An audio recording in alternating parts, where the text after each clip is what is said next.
ආයිබෝවන් සුබ දවසක් අලුත් දවසක්. ඉතින් ඒ අලුත් දවසේ ඔබත් එක්ක සාකච්ඡාවකට අදත් මම පැමිණියා. අපි ඉන්නේ පෙරදින විශ්වවිද්‍යාලයේ සුවිශේෂ ස්ථානයක. මේ තියෙන්නේ පෙරදින විශ්වවිද්‍යාලයේ ශාස්ත්‍ර පීඨයේ කලාගාරය. AT එක කිව්වහම හැමෝම දන්නවා. මහාචාර්ය ඩී.ඊ. හෙට්ටිආරච්චි අනුස්මරණ කලාගාරය. මේක තුල බොහෝ අධ්‍යාපනික ක්‍රියා, ශාස්ත්‍රීය කටයුතු, සංවාද, සාහිත්‍ය කටයුතු ඈත අතීතවල විශ්වවිද්‍යාල ආරම්භයේ සිට පටන් බොහොමයක් ඒ වගේ කාර්යයන් සිද්ධ වෙලා තියෙනවා. ශාස්ත්‍රවන්තයන්, විද්‍යාර්ථීන් බොහෝ දෙනෙක් මේ කලාගාරයෙන් බිහි වෙලා තියෙනවා. ඒ තුල විවිධ සාකච්ඡා, සංවාද, සම්මන්ත්‍රණ මෙහෙवला තියෙනවා. ඉතින් ඒ අභියසින්දලා ඔබ සියලු දෙනා සමග සාකච්ඡාවකට එළඹීමට ලැබීම වාසනාවක් විදියට මම සලකනවා. ඉතින් මේ කලාගාරය ගැන මම කිව්වේ අද අපේ සාකච්ඡාවට පූර්විකාවක් විදිහට. මම කිව්වා කලාගාරය තුලින් විවිධ ශාස්ත්‍රඥයන්, අධ්‍යාපනඥයන්, ඊළඟට පරණත දැනුමක් තියෙන රටට ලෝකයට සේවය කරන බොහෝ දෙනෙක් බිහි වෙලා තියෙනවා. දැන් මේ ශාස්ත්‍රඥයන්, විද්වතුන්, උගතුන්, සම්මානනීය අධ්‍යාපනඥයන් අපේ රටට, ලෝකයට, ඒ වගේම මේ ලෝකයේ දැනුම දියුණු කරන්න, ලෝකයේ යහපත් තැනක් බවට පත් කරන්න තමන්ගේ ජීවිත කැප කරලා තියෙනවා. මේ සුවිශේෂ පුජ්‍යලයන් පිළිබඳව අපි නිසි ඇගයීමක් කරලා තියෙනවද කියන කාරණය අපිට හිතා බලන්න වෙනවා. ඇයි මම එහෙම කියන්නේ?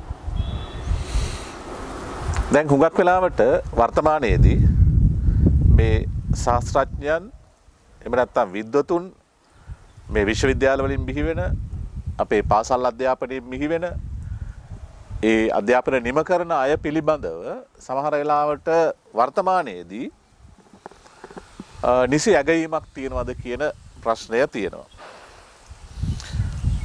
මම පහුගිය දවස්වල අපේ විශ්වවිද්‍යාලයේ තවත් මා මිත්‍ර මහාචාර්යවරයෙක් සමග අමාත්‍යාංශයක, අධ්‍යාපනයට සම්බන්ධ අමාත්‍යාංශයක විෂයමාලා සම්පාදන ක්‍රියාවලියකට සම්බන්ධ වුණා. දැන් සරල වචනෙන් කිව්වොත් මේ පාසල් වල උගන්වන්නේ මොනවද? උගන්වන්නේ කොහොමද? ඒ සඳහා යෝජනා කරන ඉගෙනුම් ඉගැන්වීම් ක්‍රමවේදයන් මොනවද? මෙන්න මේ වගේ දේවල් සාකච්ඡා කරන්න තමයි මම සම්බන්ධ වුණේ අපේ මහාචාර්යතුමත් එක්ක. දැන් මේකෙදි එතන ප්‍රධානත්වය දැරුවේ ඒ අමාත්‍යාංශයේ ලේකම්වරයා. දැන් ලේකම්වරයාට මූලාසන කතාව දුන්නා. දැන් අපි මේ වැඩසටහන පටන් ගැනීමට පෙර දැන් මෙතුමා කතා කරනවා. එතුමාගේ කතාවේ 90%ක්ම තිබුණේ චෝදනා. මොනවද චෝදනා? මේ විශ්වවිද්‍යාල වලින්, පාසල් වලින් බිහි වෙන පිරිස නිර්මාණශීලී නැහැ.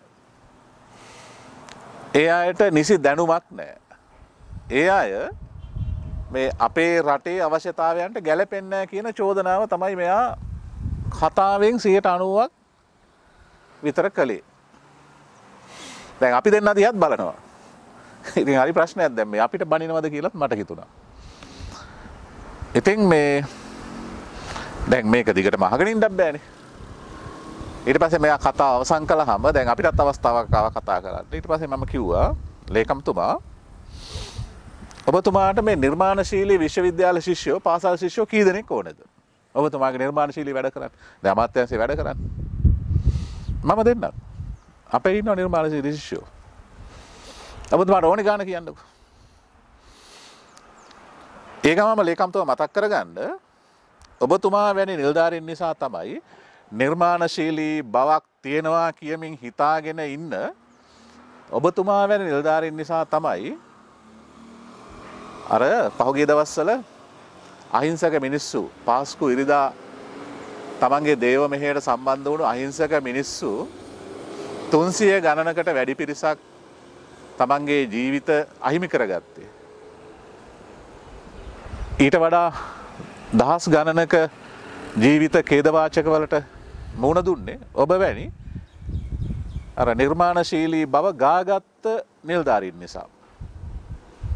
බැරි වුණානේ ඒ සහරාන්ගේ ගෝලිය ඇවිල්ලා ගහනකොට ඔය පත් කරලා හිටපු ලේකම්ලට නිලධාරීන්ලට ප්‍රතිලට ඒ වැඩේ අල්ලගන්න. දැන් මේක අනාදිමත් කාලෙක නිදහසෙන් පස්සේ අපේ රටේ ඇති වුණු හැම ඛේදවාචකයකම ඔය විශ්වවිද්‍යාල වලින් බිහි වුණු ඔබතුමාලා වැනි නිලධාරීනුත් ප්‍රධාන තැනක් අරගෙන තියෙනවා. ඒ නිසා මේ දරුවන්ට චෝදනා කරන්න එපා. දරුවන්ට චෝදනා කරනවා නම් හොඳට මතක තියාගන්න ඒකේ වගකීම අපිටත් වැඩිහිටියෝ විදිහට තියෙනවා. ඒ නිසා ඔබතුමාගේ කතාවට මම එකඟ නැහැ. මෙතන නැත්තේ නිර්මාණශීලී බව නැති ශිෂ්‍යයන්ගේ ප්‍රශ්නය නෙවෙයි. මෙතන තියෙන්නේ නිර්මාණශීලී බවට ඉඩ නොදීම. පාසල් පද්ධතිය තුළ නිර්මාණශීලී දරුවෝ නැද්ද? නිර්මාණශීලී ගුරුවරු නැද්ද? නිර්මාණශීලී විශ්වවිද්‍යාල ශිෂ්‍යයෝ නැද්ද? ඉන්නවනේ. අපේ රටේ හොඳම පිරිසනේ මේ ඇවිල්ලා ඉන්නේ. එතකොට දැන් වැඩිහිටියෝ විදිහට අපි තුල තියෙන ආකල්පය තමයි අර પરම්පරා ගැටුම. අපේ කාලේ නම් මරු දැන් ඉන්නේ උන් කිසි කමකට නැහැ කියන ඔය සරල අදහස නෙවෙයි කියන්නේ. ඒ නිසා දැන් මම ඒ ලේකම්වරයාට කිව්වේ අපි ඒ අර්ථයෙන් නෙවෙයි. මේ අපි ළඟ නිර්මාණශීලී මිනිස්සු ඉන්නවා. ඒ නිර්මාණශීලී දරුවෝ ඉන්නවා. ඒ දරුවන්ට ඉඩහසර අවස්ථාව ලැබෙන විදියට අපි අපේ මේ වැඩසටහන කරගෙන යන්. එහෙම නැත්නම් මේ විෂයමාලා සම්පාදන ක්‍රියාවලිය අපි කරමු. එහෙම නැත්නම් අපි චෝදනා කරලා එකිනෙකාට චෝදනා කරලා මේ වැඩේ කරන්න බෑ කියන එක කිව්වා. ඉතින් ලේකම්තුමාගේ මූණ ඉතින් මේ ඔයගොල්ලෝ දන්නවනේ ඉතින් ලේකම්ලා නේද? එහෙම මේ පිළිගැනීමේ අර මේ ඉරියව් නෙවෙයි තිබුණේ. කොහොම හරි අපි අපේ වැඩේ කළා මහාචාර්යතුමත් එක්ක මම ආවා. එළියට බහිනකොට මේ සිද්ධියත් මම කියන්න ඕනේ අපේ අර ප්‍රස්තුතේට යන්න ඉස්සෙල්ලා. එළියට බහිනකොට මේ ලේකම්තුමා යටතේ වැඩ කරන නිලධාරීන් ඉන්නවනේ. සහ ඔය මේ උපාධියක් තියෙන කළමනාකරන සහායකයෝ ඉන්නවනේ. ඇවිල්ලා මටයි අපේ මහාචාර්යතුමාට කතා කළා. සර් ඔව්. මරු කතාව සර් ඈ. ඔය යකාට ඔහොම කියන්න ඕනේ. අපිට වැඩ කරන්න දෙන්නේ නැහැ සර් ඔය මිනිහා. මම නෙවෙයි කියන්නේ. ඒ කට්ටිය කිව්වේ. අපේ මහාචාර්යතුමා සාක්ෂි. අපි නිර්මාණශීලී අදහසක් දැම්ම ගමන් ඔය යකා ඒවා කපලා දානවා සර්. මොන්න කිව්ව දේ. ඒ නිසා මේ අපි නිලධාරි විදිහටත් වැඩිහිටියෝ විදිහටත් අර නොගැලපෙන මානසිකත්වයෙන් අර සාමාන්‍ය වචනෙන් කියනවා උද්දච්චකමෙන් මේවා කරන්න බෑ. අපි ටිකක් නම්‍යශීලී වෙලා මේ නිර්මාණශීලී දරුවෝ ඉන්නවා නම් ඒ අයට ඉඩහසර ලැබෙන ආකාරයේ එහෙම නැත්නම් ඒ දරුවන්ට අවස්ථාව ලැබෙන ආකාරයේ ක්‍රියාකාරකම් සිද්ධ කරනවා නම් මම හිතන්නේ මේ ගැටුම සහ නිර්මාණශීලී බව නැහැ කියන එක නැති කරගන්න පුළුවන්. ඕක තියෙන්නේ අපේ මේ අර සංකල්පමය අර්බුදයක් මේ තියෙන්නේ. ආකල්පමය අර්බුදයක්. හරි. එතකොට ඊළඟ සිද්ධිය තමයි දැන් එක දවසක් ඇවිල්ලා ඉන්නවා මේ මාව මුණ ගැහෙන්න එක තාත්තා කෙනෙක්. මම දන්න තාත්තා කෙනෙක් ඇවිල්ලා මට කියනවා මේ එයාගේ වැඩිමහල් පුතාගේ ප්‍රශ්නයක්. ප්‍රශ්නේ තමයි මේ දරුවා පොත්පත් කියවන්නේ නැලු. අර හැමතිස්සෙම මේ ස්මාර්ට් ෆෝන් එක අරගෙන ඒක මෙහෙම ඇන ඕකෙම තමයි ඉන්නේ සර්. මේ අකාට පොත්පත් දුන්නාට කියවන්නේ නැහනේ. ඔබතුමාට බැරිද මේ මොකක් හරි මේ පුතාට උපදේශයක් දෙන්න කියවීම හුරු වෙන්න. කියවන්න.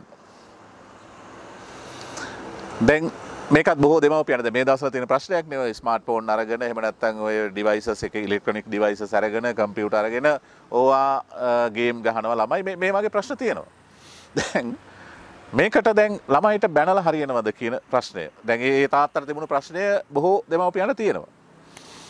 දැන් කොල්ලට බැනලා හරියද මේ හරිය කියපම් මේ පොත ගොන් හරකා ඕකම නැණින්නේ තෝ දවසම කියලා එහෙම බැන්නට ළමයි දෙමව්පියෝ පිළිබඳව සහ ඒ බණින අය පිළිබඳ අප්‍රසාදයක් ඇති කරගන්න වැරෙන්න අර යහපත් මානසිකත්වයක් ඇති කරගන්නේ නැහැ. ඉතින් දැන් කොහොමද මේ කියවීම දරුවෙක්ගේ වර්ධනය කරන්නේ? මොකක්ද අනුගමනය කරන්න ඕනේ? ඒ සඳහා මොනවද සාධනීය ක්‍රමවේදයන් දරුවෙකුට කියවීම හුරු කරන්න.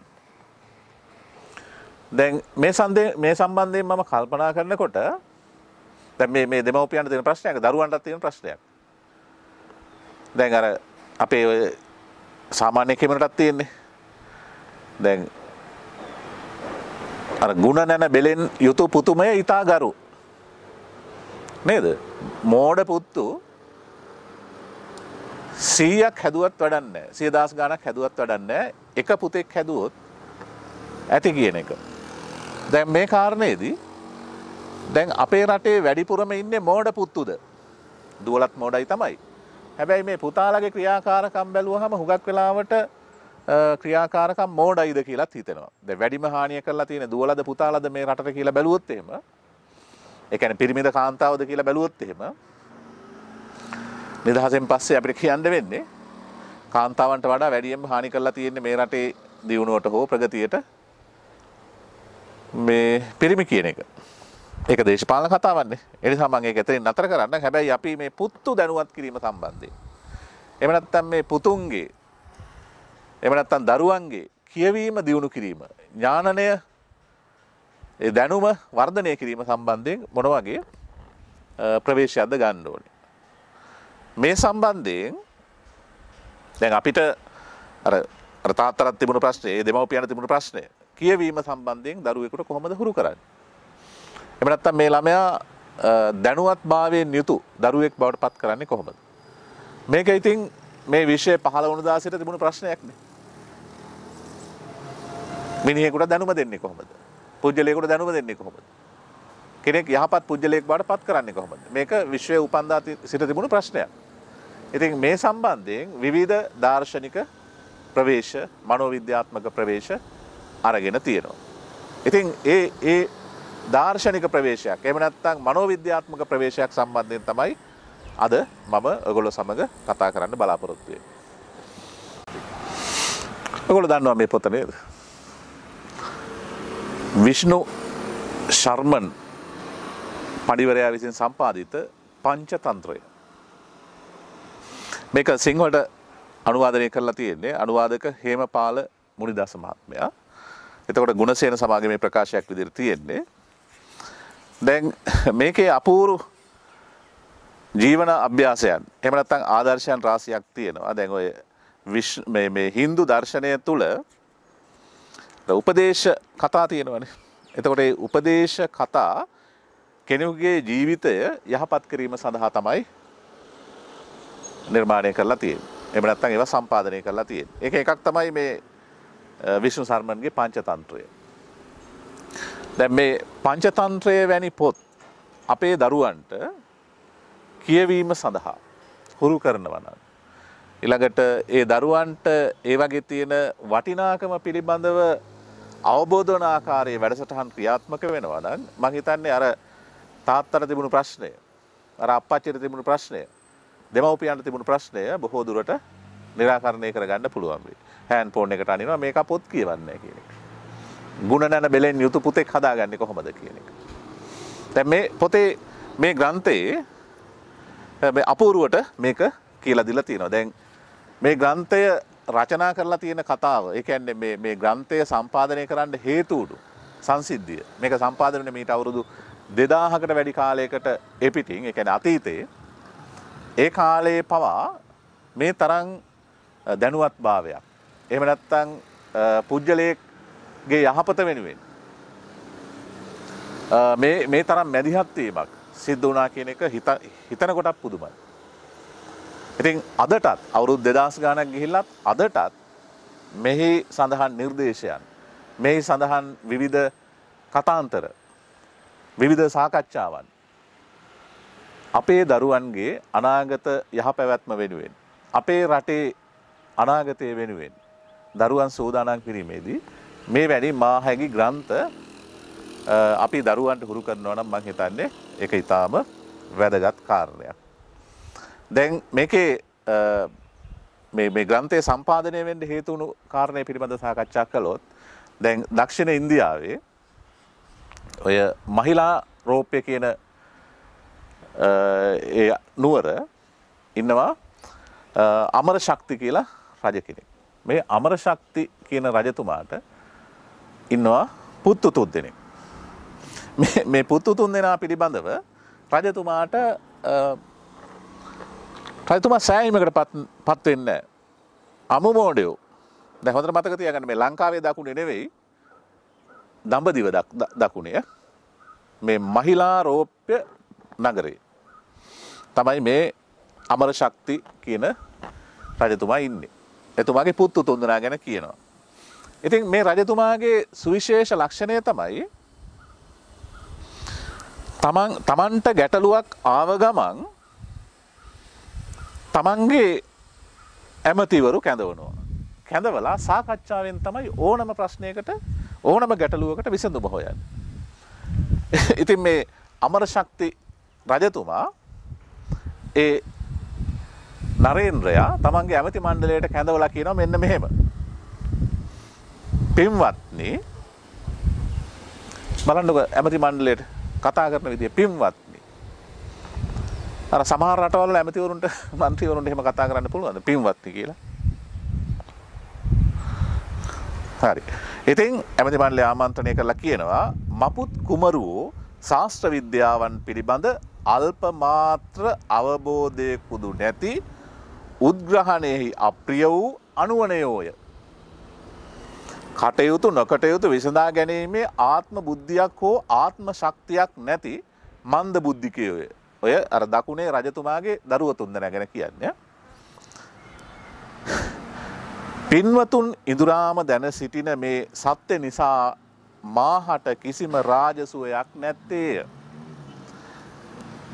ඒ කියන්නේ මෝඩ පුත්තු ඉන්නකොට තාත්තෙකුට වෙන දේ බලන්න. ඇත්තේ චිත්ත පීඩාවක් දුම්නසත් පමණකී කීවේය. ඒ පමණක් නෙවෙයි. අමර ශක්ති රජතුමා කියනවා මෙහෙම. පින්වත්නි නූපන් පුතුය, මල පුතුය, මෝඩ පුතුය.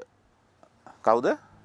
නූපන් පුතුය, මල පුතුය, මෝඩ පුතුය යන තිදෙන අතුරෙන් නූපන් පුතු, මල පුතු කෙරෙන් මාපියන්ට අත්වන ශෝකය මදක් දරාගත හැකි වුවද. අර පුතු තුන්දෙනා ගැන කියනවා ඥාණයෙන් ජඩ වූ මෝඩ පුතු නිසා ඔවුන් තුල ඇතිවන ශෝකය දරාගත නොහැකිය. දරාගත නොහැකි තරම් බිහිසුණුය යන ආත්මෝපදේශය තොපි අසා ඇත්තාහුය. ඊළඟට ඔහු සඳහන් කරනවා පැටවුන් නොවදා කිර නොදෙන නිෂ්ඵල ගව දෙනක මෙන් කිසියම් පුත්‍රයෙක් ශාස්ත්‍ර විද්‍යාන්තරයන්හි හසලාබෝධයක් ඇති පණ්ඩිතයෙකු නොවන්නේද? හොඳට මතක තියාගන්න දරුවනේ.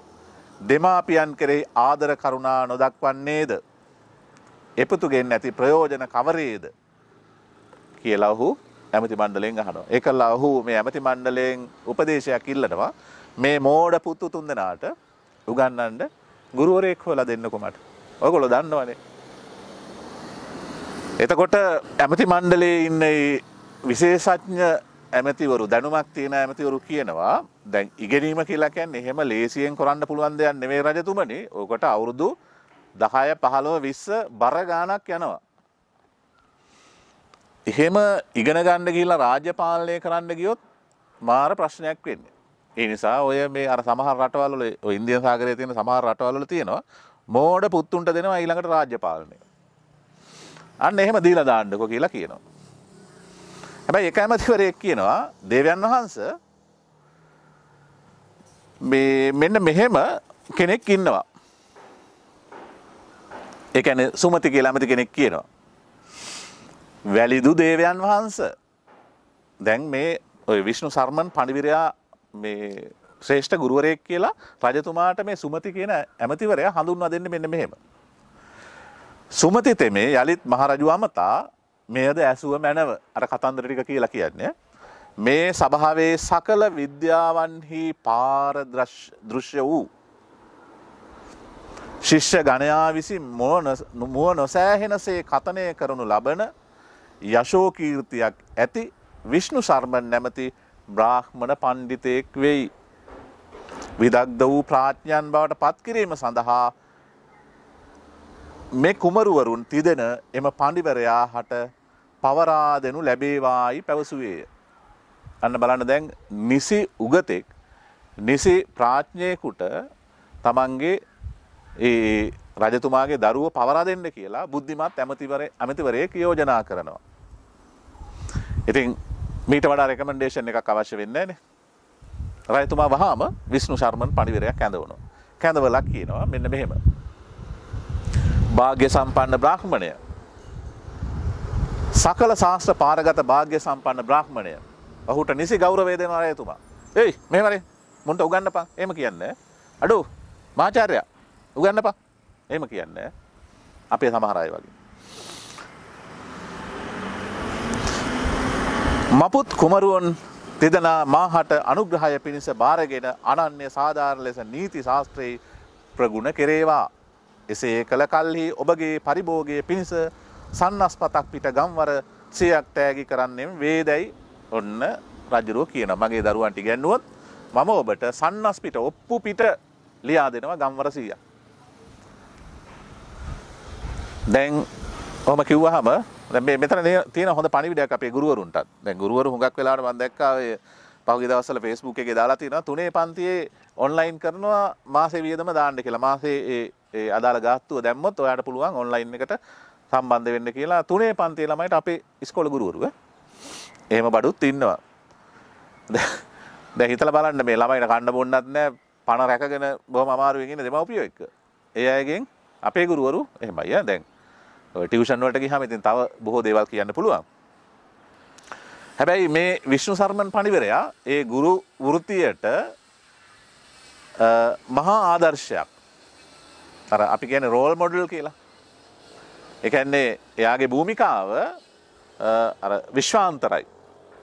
ඒ කියන්නේ මේ තමන්ගේ ආත්මය පාවා දෙන්නේ එයා කිසිම දෙයකට. ඒක මේ ගුරු භූමිකාවේ සුවිශේෂ ලක්ෂණයක්. ඉතින් කියනවා විෂ්ණු සර්මන් පණිවරයා උත්තර දෙනවා මහරජතුමාට අමරශක්ති මහරජතුමාට දේවයන් වහන්සේ මා විසින් තෙපලොන් ලබන සබසද අසනු ලැබේවා. මා කියන මේ කාරණය අහන්න. මා වූ කලේ ගම්වර පිණිස පිරිනමන ලබන සන්නස්පත් 100ක් උදෙසා වුවද ශාස්ත්‍රයේ විකුණන්නේ නොවේ. මොන පඳු පාක නොන්දනම් මම මගේ ශාස්ත්‍රයේ එහෙම විකුණන මිනිස්සෙක් නෙවෙයි. එහෙත් මේ මොඩේෝනේ මේ කුමරුවරුන් මාහට බාර කර දෙතහොත් සමසකින් අරගොල්ල කිව්වේ සෑහෙන කාලයක් ඒ කියලානේ මේ මහා මේ පඬිතුමා කියනවා මා සහායකින් ඔවුන් නීති ශාස්ත්‍ර විෂය කියලා පමුණුවන්නේ මේ එසේ නොකළහොත් විෂ්ණු සර්මන් යන මාගේ අභිධානය මාහට අහිමි කරන මැනව. බලන්න මේ හරි අභීත සිංහනාදයක් කරනවා. මම එහෙම විශිෂ්ට මිනිස්සෙක්. ඒ කියන්නේ අන්නේ ආත්ම විශ්වාසය ගුරුවරයෙකුට තියෙන්න ඕනේ. මම මේ දැනුම පිළිබඳව මනා ප්‍රාප්ත වූ දැනුමකින් එහෙම නැත්නම් මම මේ පිළිබඳව අර මේ ඒ දැනුම පිළිබඳව Tamanට තියෙන්න ඕනේ ආත්ම විශ්වාසයක්. ඒ ආත්ම විශ්වාසයකින් Taman උත්තර දෙන ආකාරය බලන්න. මේක ගුරුවරයෙකුට ඕනම කෙනෙකුට විෂය පිළිබඳව කතා කරන කෙනෙකුට මේ ඒ ආත්ම විශ්වාසය කියන එක අතිශය වැදගත්. ඔහු එහෙම කියනවා. වැලිත් කවර කතාද මාගේ මේ සිංහනාදයට සවන් දුන වෙනව මා වනාහි ධනය ලැබුණු කැමැත්තෙක් නොවේ ආශ්වාදය පිණිස සතුට පිණිස අර සතුට පිණිසම තමයි මෙයා වැඩ කරන්න කියලා කියනවා. සමසක් ඇතුළත ඔබ පුත් කුමරුන් සකල නීති ශාස්ත්‍ර විෂයෙහි අනන්‍ය සාධාරණයන් බවට පත් කිරීමෙහි මා අපොහොසත් වූහොත් ජගත්පති තෙමේ මාගේ ස්වර්ගාරෝහණයට ඉඩ නොදේවා. මට මේක බැරි වුණොත් ලෝකපාලන දෙවියනේ මට යහපතක් නොවේවා කියලා කියන්නේ. ඒ තරම් සිංහනාදයක්. ඒ තරම් ආත්ම විශ්වාසයක් මේ ගුරුවරයාට මේ පඬිවරයාට විෂ්ණු සර්මන්ට තිබුණා. ඇයි විෂ්ණු සර්මන් දැන් මෙතන කියන්නේ රාජ්‍ය පාලනය පිළිබඳව උපක්‍රම උපාය උපක්‍රම උගන්වන්නේ කියලා තමන්ගේ දරුවන්ට. මොන දරුවන්ට. දැන් විෂ්ණු සර්මන්ට තිබ්බනේ අර ඔය ඉන්දියන් සාගරයේ එක දේශයක කලා වගේ එන්න ඔය තුන්දෙනා කාමරයකට මේ නීතිය පිළිබඳ ඉගෙන ගන්න. මේ ප්‍රශ්න පත්‍රයට ලියන්නකෝ කියලා උත්තරත් කියලා දීලා ලියලා නීති උපාධිය දෙන්න තිබ්බනේ. අර සමහර ඔය එක රටක වෙලා තියෙන්නේ එහෙම කරන්න තිබ්බනේ. එහෙම කරන්නේ නැතුව මොකද මේ විෂ්ණු සර්මන් උගන්වන්න පටන් ගත්තේ? ඇයි අර අමරශක්ති රජතුමා විෂ්ණු සර්මන්ට කියන්නේ හොරෙන් උපාධි දෙන්න එපා. මේ මගේ දරුවන්ට හරියට උගන්වන්න කියලා. සිංහනාද පවත්තලා එහෙම කරන්නේ ඇයි? මේවා මම හිතන්නේ ඔය අවුරුදු 2000කට පෙර විෂ්ණු සර්මන් අමරශක්ති රජතුමා අර ඉන්දියන් සාගරයේ අහවල් රට දිහා බලාගෙන කිව්වත් දන්නේ නැහැ නේද? හරි. ඊට පස්සේ මේ අයට ඒ රාජ්‍ය පාලනය පිළිබඳ දැනුවත් බව ලබා දීම සඳහා මේ මහා පඬිවරයා විෂ්ණු සර්මන් පඬිවරයා මේ පංචතන්ත්‍රය තන්ත්‍ර පහකින් සමන්විත මේ මනා අධ්‍යාපන වැඩසටහන ක්‍රියාත්මක කරනවා. ඒ පංචතන්ත්‍රය තමයි මිත්‍ර සම්ප්‍රාප්තිය, ඒ කියන්නේ මිත්‍රලාභය, මිත්‍ර ભેදය, කාකොළු කීයය, ලබ්ධ ප්‍රාණාශය, අපරීක්ෂිත කාරකය. ඒ කියලා කියන්නේ මිත්‍ර ලාභය මිතුරන් ඇති කරගන්නේ කොහොමද කියන එක. මිත්‍ර ભેදය මේක ඊටම වැදගත් රාජ්‍ය පාලනයේ. මිතුරන් ભેද වෙන ආකාරය, මැදට පැනලා කොටවලා ભેද කරන ආකාරය මේවා දැනගන්න එක වැදගත්. දැන් ඔය අපි අර අපේ දරුවන්ට කියන්නේ දැන් මේවා තමයි අපි ඔය මෘදු කුසලතා කියලා දැනගත යුත්තේ. හරිද? ඉතින් මේ රාජ්‍ය පාලකයා තමන්ගේ දරුවන්ට උගන්වන්න අවස්ථාව දෙන්නේ මෙන්න මේවට. විෂ්ණු සර්මන් විෂයමාලාව හදන්න යන්නේ ඒ වගේ. ඊළඟට කාකුළු කීය. ඒ කියන්නේ සටන්සලාව කොහොමද සටන් කරන්න කියන එක. මම මේ කතාව ඔයගොල්ලන්ට දීර්ඝව කතා කරන්නම්. කාකුළු කීය මේක එක මේ පංචතන්ත්‍රයේ එක තන්ත්‍රයක් තෝරාගෙන එක කතාවක් තෝරාගෙන මම ඔයගොල්ලොත් එක්ක ටිකක් දීර්ඝව සාකච්ඡා කරන්නම්. ඊළඟ ලබ්ධ ප්‍රාණාශය. ඒ කියන්නේ ලැබුණු දේවල් අහිමි වීම. අපරීක්ෂිත කාරකය. කෙනෙක් පිළිහෙන්න මූලික හේතුවක් තමයි අපරීක්ෂාකාරීව වැඩ කරන එක. ඉතින් මෙන්න මේ කියන පංචතන්ත්‍රය පිළිබඳව මාස 6ක් ඇතුළත හදාarලා බොහොම අර පරිණත රාජ්‍ය බාර ගැනීම සඳහා අවශ්‍ය සකල විද දැනුමෙන් සන්නද්ධ කුමාරවරු 3 දෙනෙක් මේ අමරශක්ති රජතුමාට විෂ්ණු සර්මන් පඬිවරයා ලබා දෙනවා, දායාද කරලා දෙනවා. මේක කොයිතරම් ආදර්ශමත් සංසිද්ධියක්ද කියලා බලන්න. රාජ්‍ය පාලනයේත්, රාජ්‍යකරණයේදීත්, අධ්‍යාපනයේදීත් අපි ඉලක්කගත කොටගත යුත්තේ අපේ අරමුණ විය යුත්තේ මෙන්න මෙවන් ප්‍රායෝගික මිනිසුන් බිහි කිරීම. ඒ නිසා මම හිතන්නේ මේ පංචතන්ත්‍රයේ වැනි කෘති අපේ දරුවන්ගේ ආభాෂයට එහෙම නැත්නම් පරිහරණයට ඔවුන්ගේ මාර්ගෝපදේශ පාඨ ග්‍රන්ථ විදිහට අපිට පුළුවන් නම් නිර්දේශ කරන්න.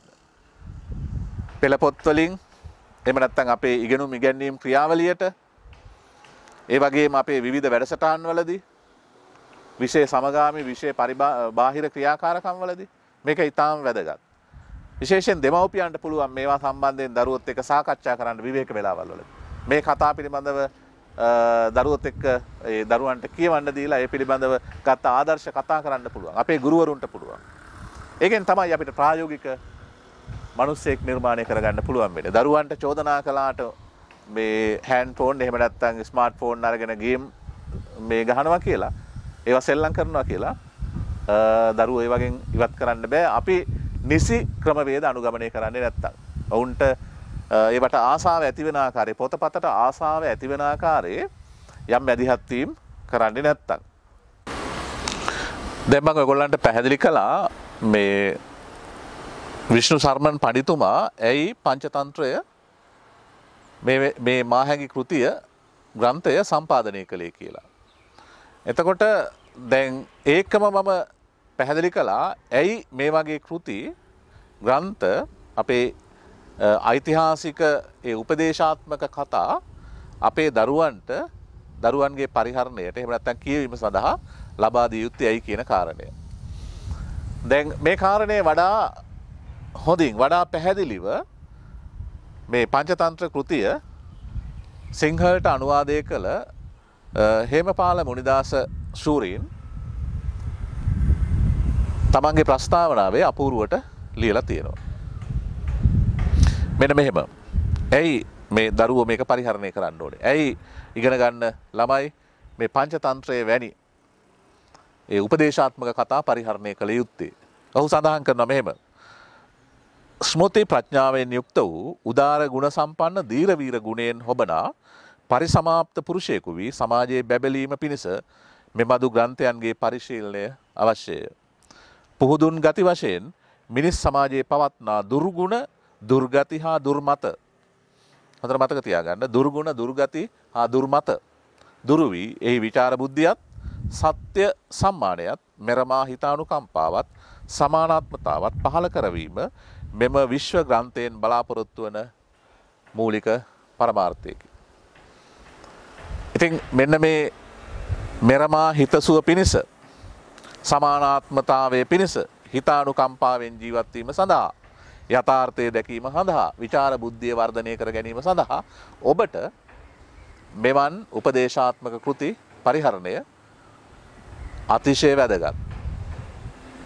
ඒ නිසා අපේ ගුරුවරුන්ට දෙමව්පියන්ට විශේෂ වගකීමක් තියෙනවා. ඒකම දරුවන්ට විශේෂ වගකීමක් තියෙනවා. මෙවැනි කෘති පරිහරණය කිරීමෙන් ඔබගේ සබුද්ධික බව හිතානුකම්පාව වර්ධනය කර ගැනීම ඒ වගේම සමාජය පිළිබඳ යථා අවබෝධයෙන් කටයුතු කිරීම නිවැරදි චින්තනය නිර්මාණශීලී ශක්තිය මේවා වර්ධනය කරගන්න. අර අපි ඔය නිතරම කතා කරන මෘදු කුසලතාවය මේවා වර්ධනය කර ගැනීම සඳහා මෙන්න මේ වගේ අවුරුදු 2000කට පෙර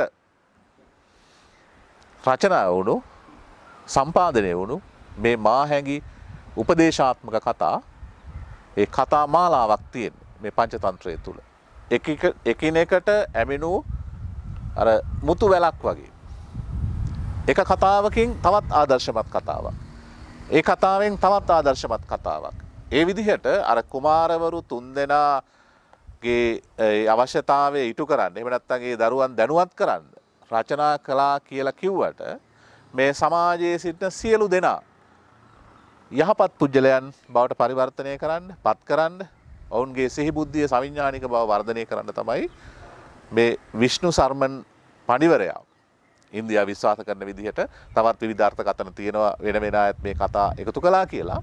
නමුත් මූලික පිළිගැනීම තමයි විෂ්ණු සර්මන් පඬිතුමා කියන එක. ඉතින් එතුමා මේ මාහැඟි උපදේශාත්මක කතා සංග්‍රහ කරලා තියෙනවා. දැන් මම කැමති දැන් මේකේ ප්‍රධාන වශයෙන් කොටස් කීපයක් බෙදලා තියෙනවා මේ පංචතන්ත්‍රය.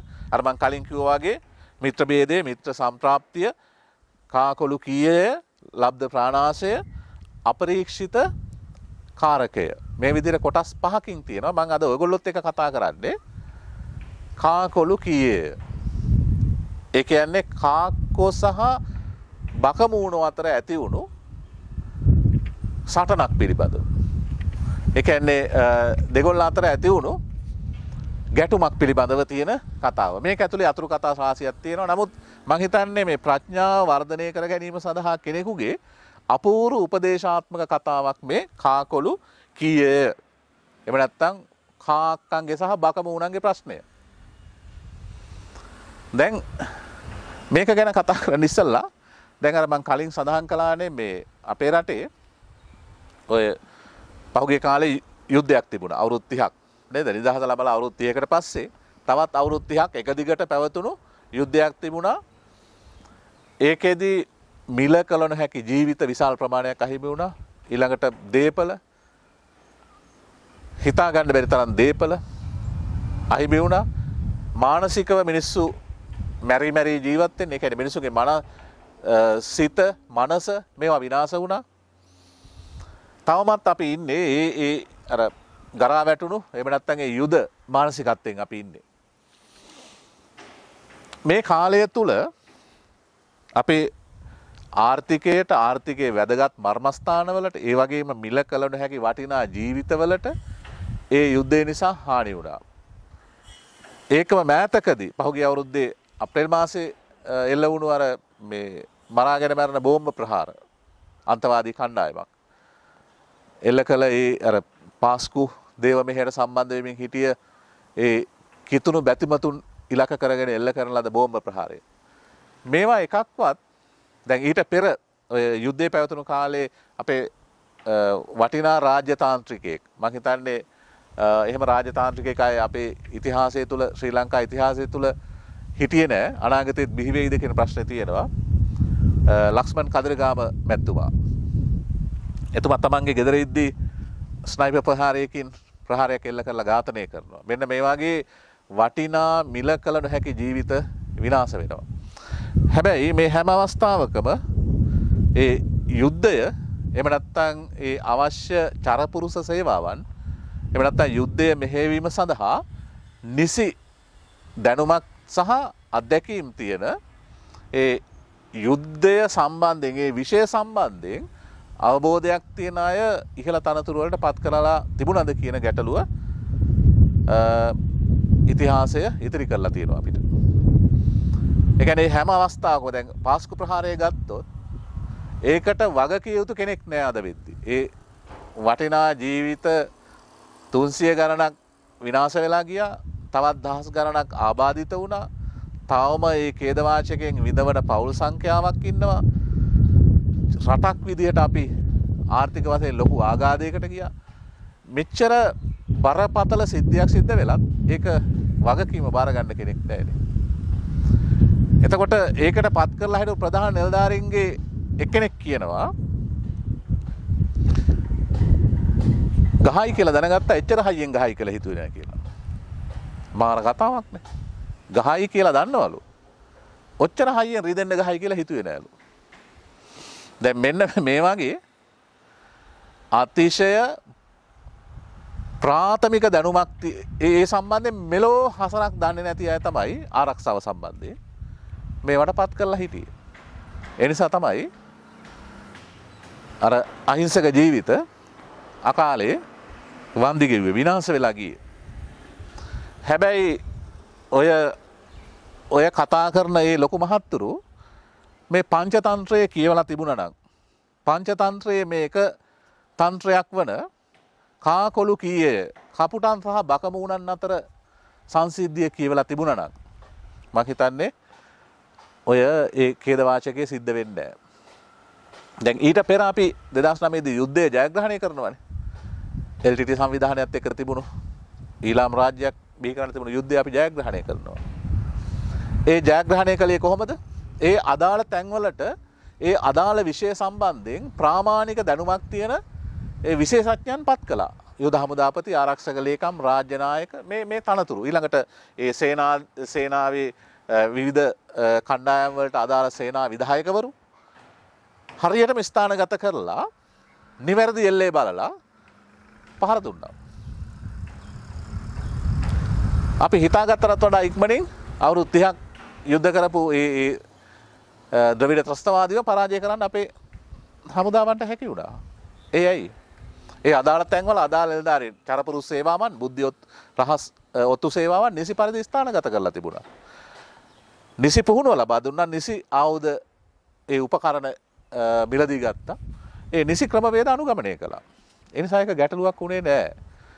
ඒකයි අර විශිෂ්ට ඥානයක් සහිත පුජ්‍යලයන් අදාළ ස්ථානවල ස්ථානගත කිරීමේ වැදගත්කම. ඉතින් ඔය පාස්කු ප්‍රහාර වෙනකොට එහෙම වුණේ නැහනේ. හරි. දැන් අර මම කිව්වානේ අඩු තරමේ මේ පංචතන්ත්‍රය මේ පොත කියවලා තිබුණා නම් මේ යුද්ධය ගැන. එහෙම නැත්නම් සතුරන්ට කොහොමද මුහුණ දෙන්නේ? විෂ්ණු සර්මන් පඬිතුමා අර පුතු තුන්දෙනාට උගන්වනවා. අමරශක්ති රජතුමාගේ පුතු තුන්දෙනාට උගන්වනවා. මේ කොහොමද මේ වගේ ගැටුමක් ඇති වුණාම ඒ ගැටුම निराකරණය කරගන්න. යුද්ධයක් ඇති වුණාම කොහොමද ඒකට රජෙක් විදිහට ඔබ මුහුණ දෙන්නේ? ඒකෙදි දැන් අමරශක්ති ඒ රජතුමාගේ පුතු තුන්දෙනාට කියලා දෙනවා විෂ්ණු සර්මන් පඬිතුමා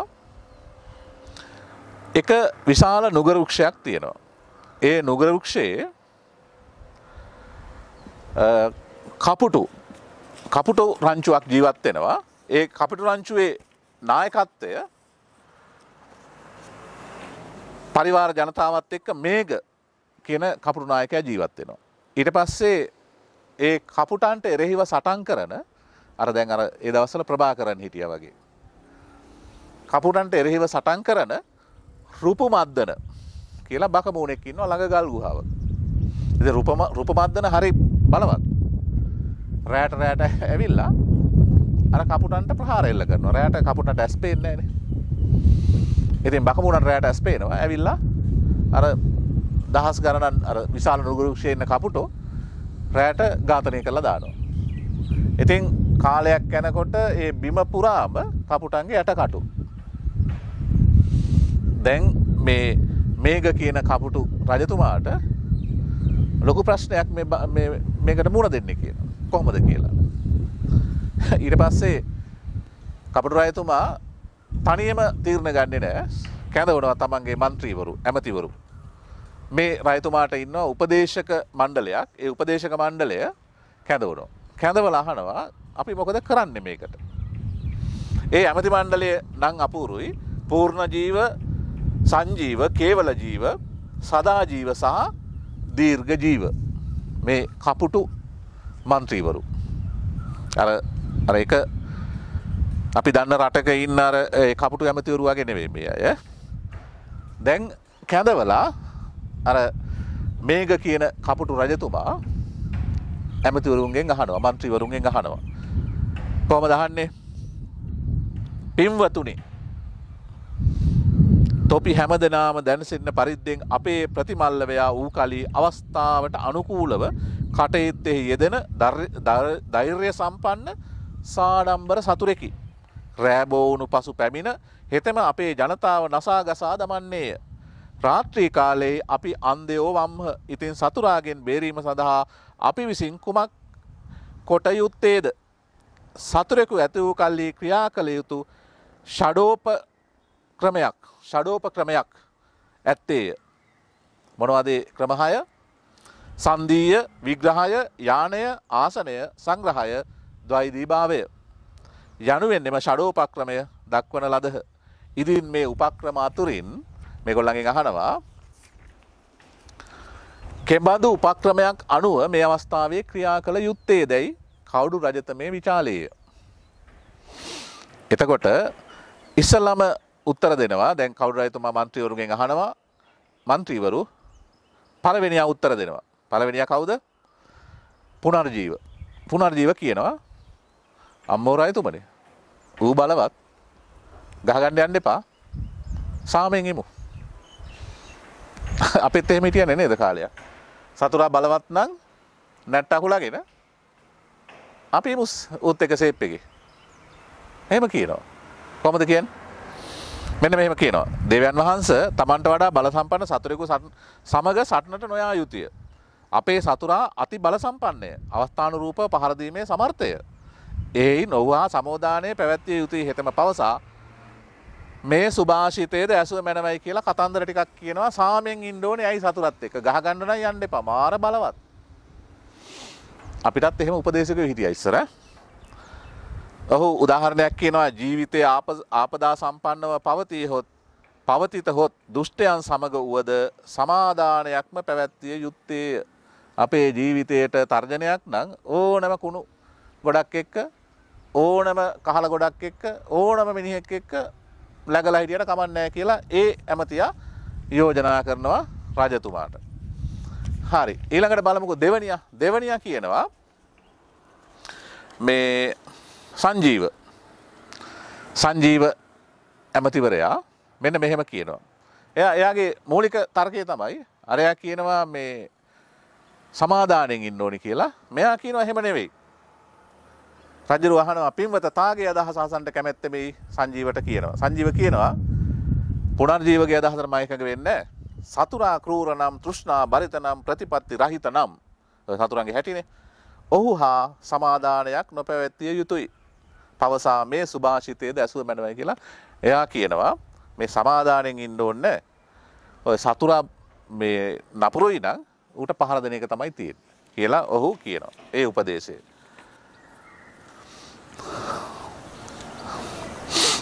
දැන් ඔහු උදාහරණයක් කියනවා. ධෛර්යයත් වික්‍රමයත් පරාක්‍රමයත් ඇති කල්හි දුබලයාගෙන් ප්‍රබලයා පවා අභිභවනය වන්නේය. දේහෙන් කුඩා වූ සිංහතමේ ගජේන්ද්‍රයා නසා වනයෙහි වනාධිපත්‍යය ලබන්නේ. සිංහයා චූටි, මේ හස්තිය විශාලයි. හැබැයි උපක්‍රමශීලීව හස්තියාව බිම දාන්න පුළුවන් සිංහයාට. එහෙම ගහමු අපි කියලා යුද්ධයට රජතුමාට යෝජනා කරනවා. ඊළඟ දැන් සංජීව ඔහොම කිව්වහම ඊළඟ තුන්වෙනි උපදේශකයා සදාජීව. සදාජීව කියනවා මෙහෙම සතුරා බලවත් ඒ වගේම මම අර අදහස් දෙකටම විරුද්ධයි. කොහොමද? සාමයට යන්නත් අවශ්‍ය නැහැ, යුද්ධයට යන්න අවශ්‍යත් නැහැ. අපි හිමීට මේ වෙනත් දුර්ගයක් බලා, ඒ කියන්නේ අපිට ආරක්ෂිත ස්ථානයක් කරා පසුබහිමු. ගහගන්න යන්න ඕනේ නැහැ. සතුරා බලවත්. ඊළඟට යුද්ධ කරලා අපි විනාශ වෙන්න ඕනේ නැහැ. අපි ෂේප් වෙලා යන් කියලා කියනවා.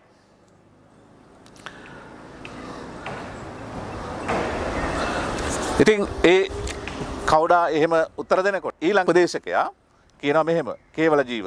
ඔහු සඳහන් කරනවා දේවයන් වහන්සේ යුද්ධය හෝ සමාදානය හෝ පසුබැසීම හෝ මා අනුමත නොකරමි.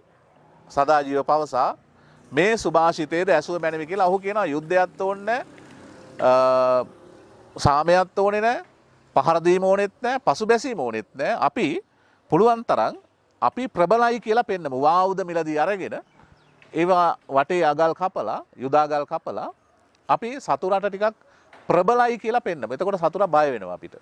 එහෙම කියලා ඔහු උපදෙස් දෙනවා. ඊට පස්සේ මේ කවුඩු රජතුමා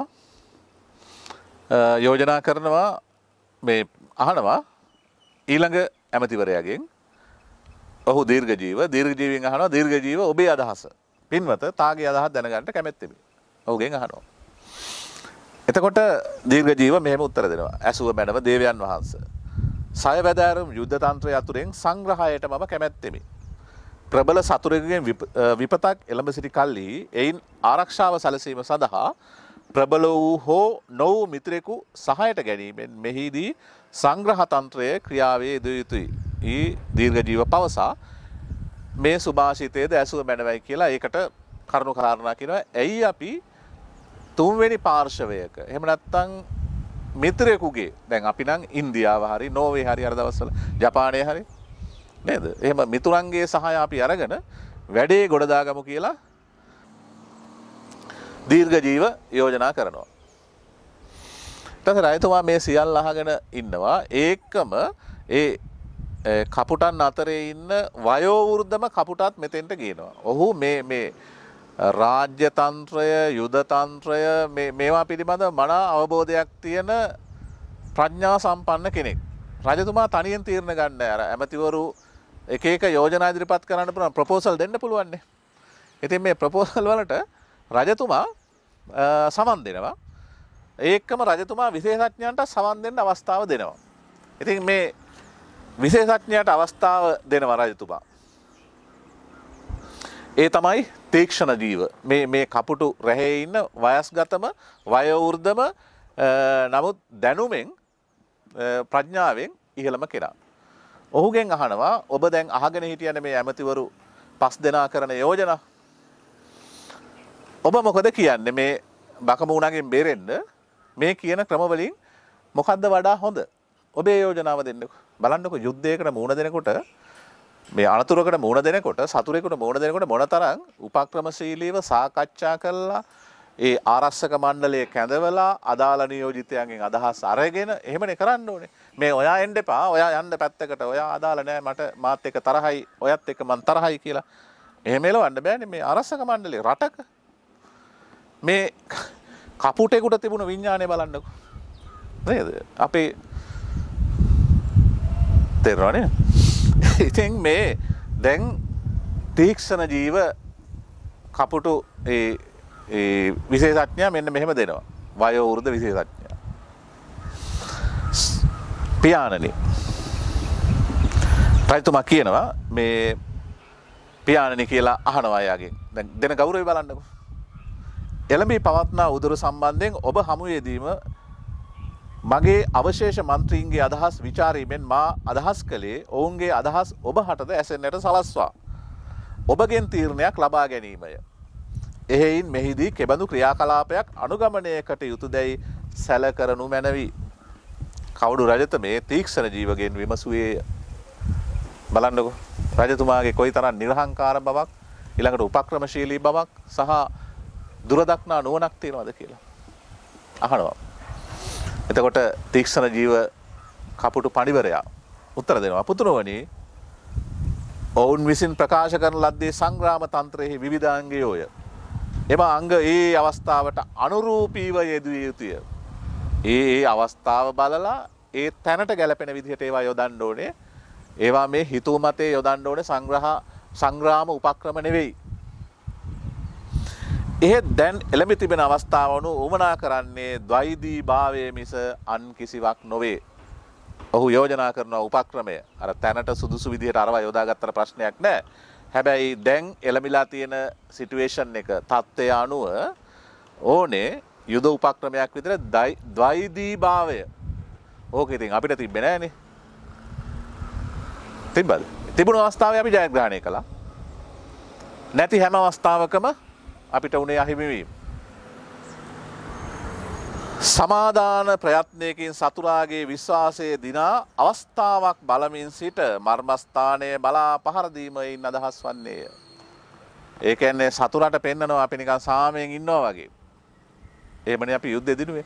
මර්මස්ථාන බලලා පහර දෙන්න කියලා යෝජනා කරනවා. ඔහු කොහොමද කියන්නේ? සමාදානය හෝ යුද්ධය ගැන තරම් විශ්වාසයක් තැබිය යුතු නොවේ. ඒ දෙකම ගැන යුද්ධ කළාට කමක් නැහැ. ඒ ගැන විශ්වාසය තියන්න එපා. සමාදානයත් එහෙමයි. ඔය සාමගිවිසුන්ගේ මස්සන් කළාට ඔය වැඩි කල් තියෙන ඒවා නෙවෙයි. අපි දන්නවනේ ඉතින් ඒවා. ප්‍රබල සතුරෙකු සටනට වන් කල සෙසු කිසිම යුද තන්ත්‍රයක සරණ නොසයා ද්වෛදී භාවය අනුවම ක්‍රියා කළ යුත්තේ. වෙන තන්ත්‍රවල වෙන අයගේ උදව් අනුව අව්‍යායුධ ගොඩ ගහගෙන තියාගත්තට යුද්ධ දිනන්න බෑ කියන එක මේ කපුටා කියනවා. ද්වෛදී භාවය අවස්ථාව බලලා පහර දෙන්න. සාමයෙන් වගේ ඉන්න. ඉඳලා මර්මස්ථාන අඳුනගන්න. ඒකට මොකද කරන්න ඕනේ?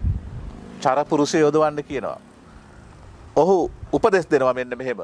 රාජ්‍ය ඒ කපුටු රජාට.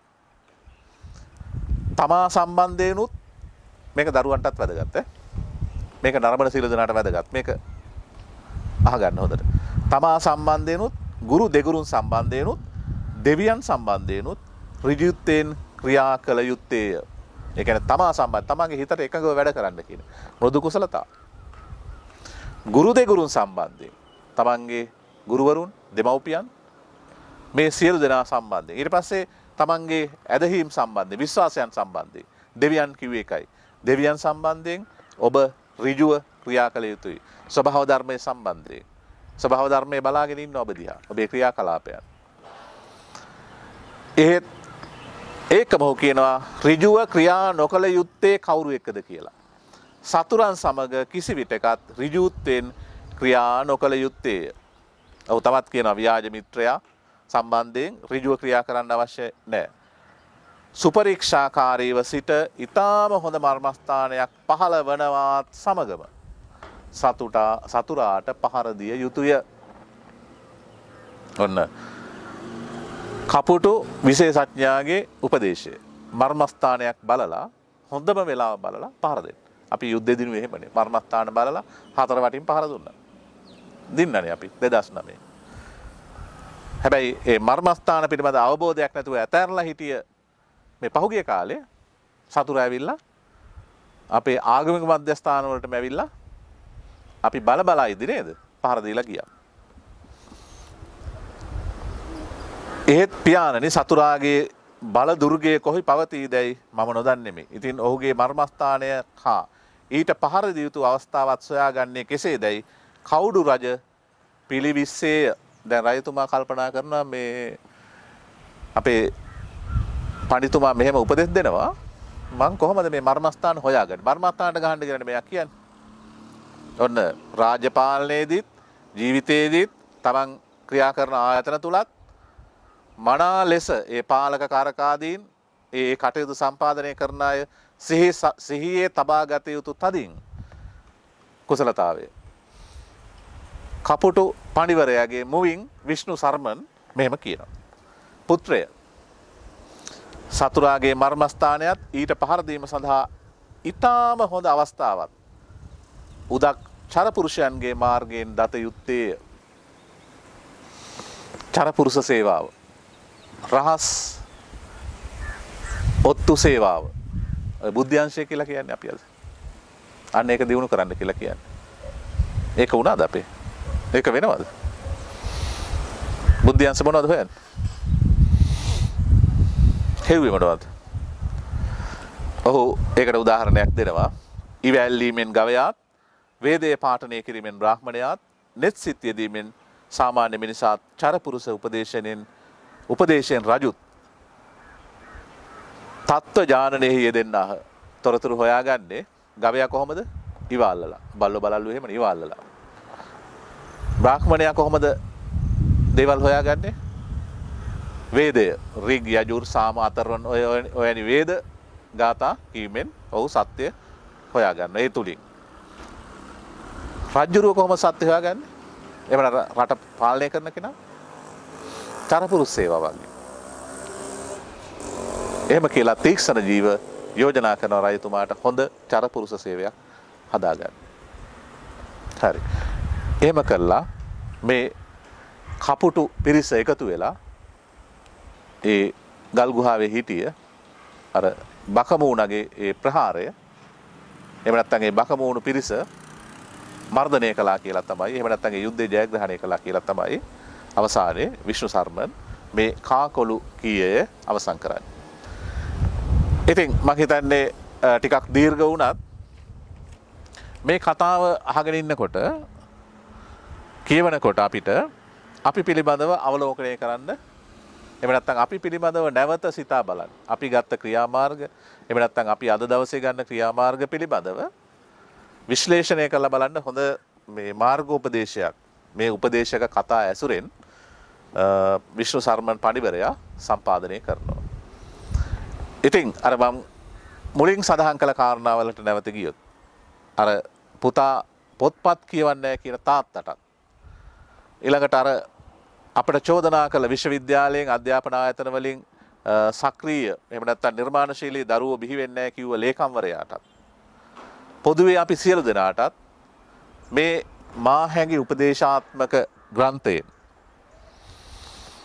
පංචතන්ත්‍රයෙන් මේ වැනි දැන් මේ වගේ භගවත් ගීතාව මේ වැනි ජාතක කතා සංග්‍රහය හිතෝපදේශය මේ වගේ බොහෝ උපදේශාත්මක කෘති පැරණි ග්‍රන්ථ අපේ සාහිත්‍ය තුළ ඉන්දියානු සාහිත්‍ය තුළ සිංහලට පරිවර්තනය කළා.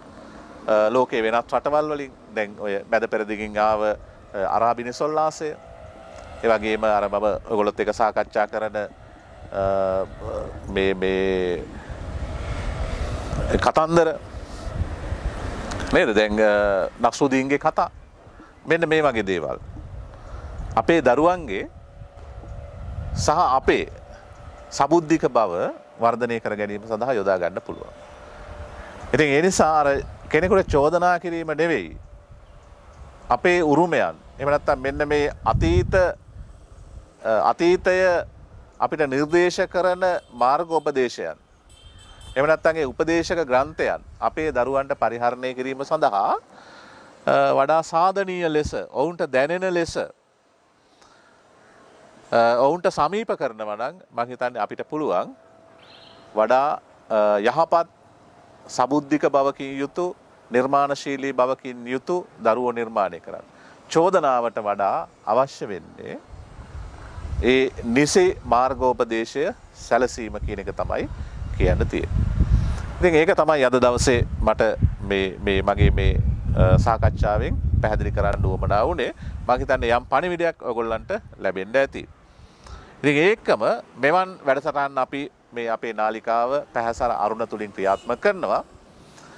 ඒවා සම්බන්ධයෙන් යටින් ඇති ඔය ඔබේ අදහස් දැක්වීමේ තීරුවේ ඔබේ අදහස් දාන්න. ඒක අපිට හරි වැදගත් මේ නාලිකාව මේ වැඩසටහන් තවදුරටත් සංවර්ධනය කරගන්න. ඒ වගේම මම ආරාධනා කරන්න කැමතියි ඔබගේ නිර්මාණශීලී ක්‍රියාකාරකම් දරුවන්ගේ ගුරුවරුන්ගේ විශ්වවිද්‍යාල ශිෂ්‍යයන්ගේ නිර්මාණාත්මක ක්‍රියාකාරකම් පිළිබඳ අපිට දැනුම් දෙන්න. එතකොට ඒවා පිළිබඳ වැඩසටහන් අපිට මේ නාලිකාව තුළින් ප්‍රචාරය කරන්න පුළුවන් සහ අවස්ථාව ලබා දෙන්න පුළුවන්. ඉතින් තවත් එක ඉල්ලීමක් කරලා අපි වැඩසටහන අවසන් කරමු. මේ පැහැසර අරුණ නාලිකාව පුළුවන් තරම් තමන්ගේ මිතුරන් අතරේ තමන්ගේ හිතවතුන් අතරේ ෂෙයා කරගන්න. ඒකෙන් අපිට මේ අපේ නාලිකාවේ නාලිකාව පිළිබඳව සහ මේ දෙන පණිවිඩය වඩා පුළුල් පිරිසකට වැඩි පිරිසකට අපිට යොමු කරන්න පුළුවන්. ඒකට ඔබේ උදව්ව අවශ්‍යයි. නාලිකාව සබ්ස්ක්‍රයිබ් කරන්න, යාළුවන් අතරේ ෂෙයා කරගන්න. හිත මිතුරන් අතරේ. එහෙනම් තව දවසකදී අපි හම්බ වෙමු. බොහොමත්ම ස්තුතියි මේ අද දවසේ අපේ මේ සාකච්ඡාවට සම්බන්ධ වුණාට. සුබ දවසක්. ජය වේවා.